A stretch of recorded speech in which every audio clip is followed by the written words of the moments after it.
Hello, AMT membership. This is Amy McDevitt, member at large on the AMT board. And I wanted to do just a quick video summarizing what the bylaw changes that you are going to be voting on coming up shortly. So if we look at the AMT suggested bylaw change, the amendment previously was that in terms of voting, that we typically had an electronic vote and we were looking for a two-thirds majority of return ballots.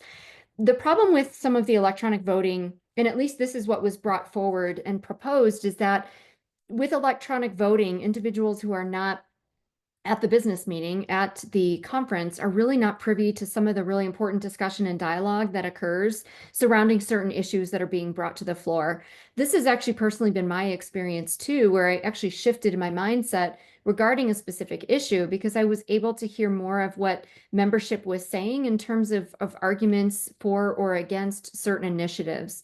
So the proposal or the bylaw change is that voting is going to occur. It's still going to be a two-thirds majority, but it's going to be voting that occurs at the regularly scheduled business meeting.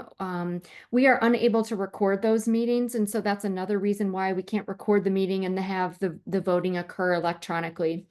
The other thing that we've talked about as a board is moving forward with an initiative for people that would like to bring issues to the floor of the business meeting to do so in advance. And so if those are brought in advance, we will have time to talk about various issues in town hall meetings ahead of the business meeting at the AMT conferences. And so it's been recommended that different initiatives are brought forward in advance, and that is going to be published for membership in order to be able to dialogue in town hall settings, ask questions, and have discussion about certain issues.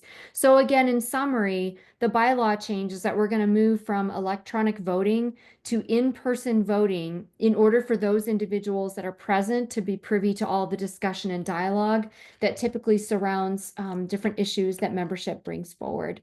So thank you for listening. And if you need increased clarity, please feel free to reach out to me or to the office to talk about that further.